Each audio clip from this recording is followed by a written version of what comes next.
حي على الفلاح حي على الفلاح الله أكبر الله أكبر لا إله إلا الله لا إله إلا الله.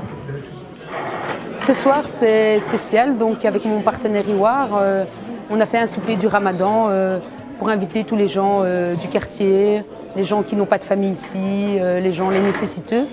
Et donc cette action, donc on l'a menée ici, on a fait plus ou moins 120 personnes aujourd'hui. Et nous nous apprêtons à ramasser ce qui reste pour aller distribuer ça dans la rue.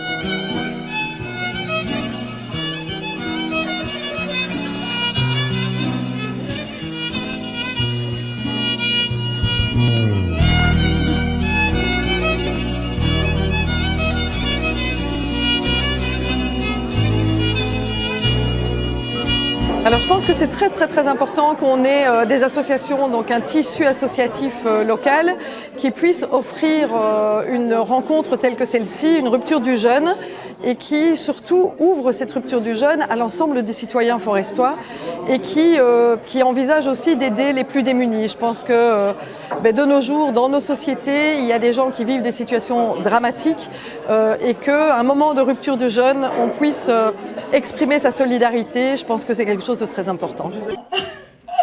Mais réveille-toi ma pauvre fille, on est dans la vraie vie. Et le samedi en question, maman elle a vraiment accepté de le rencontrer.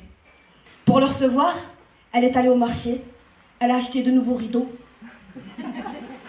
de nouvelles housses pour les sidéries, les fauteuils de chez nous.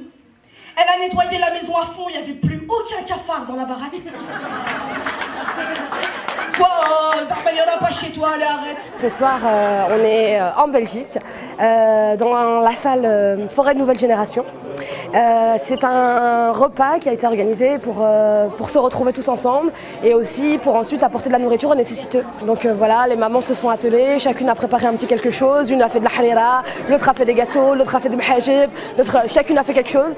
Et on a eu un magnifique repas. On a même attrapé des gens dans la rue pour leur dire vous avez envie de venir partager un repas de Ramadan, marhaba bikoum. On a ramené des Turcs, il y avait des Noirs, des Arabes, des Blancs, il y avait de tout, c'était super. Bon, j'avoue qu'il n'y a pas que pour les cheveux en fait que j'ai toujours rêvé d'être noire. C'est parce que je trouve que les femmes noires, elles ont trop de classe. Franchement, quoi qu'il arrive, dans n'importe quelle situation, même quand elles ont tort, elles ont raison quand même.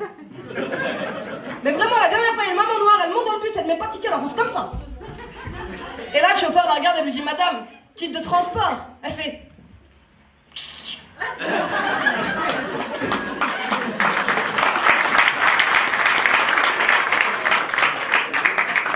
Est-ce que c'est la guerre? Mais tu peux te demander poliment, non? C'est pas la guerre, non? Ah, je vais mourir! Ah, je vais mourir! Tu laisses tomber? Non? Ah, je vais mourir! Moi j'ai trouvé une super salle, des gens très chaleureux qui étaient à l'écoute. J'avais un peu peur parce que jouer après un repas c'est toujours délicat. Donc les gens sont un petit peu occupés à discuter, à se retrouver entre eux. Donc tu as toujours peur qu'ils ne soient pas venus pour toi, tu vois. Et puis finalement ça s'est très bien passé. Ils ont tous été à l'écoute, les papas, les mamans, tout le monde, les petits jeunes. Et il y avait des bons rires dans la salle et je suis contente. À la fin il y a une standing ovation, il y en a qui se sont levés. C'est magnifique.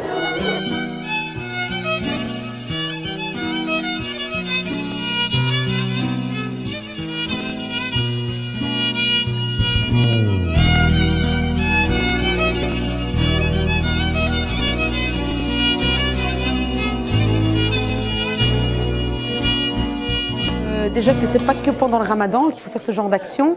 Donc si toutes les ASBL pouvaient se regrouper et faire une action forte dans Bruxelles, ce serait mon idéal à moi, quoi, pour faire manger tout le monde et ne pas laisser les gens dans la faim. Parce que souvent on fait des soirées pour d'autres pays alors que souvent nos voisins meurent de faim.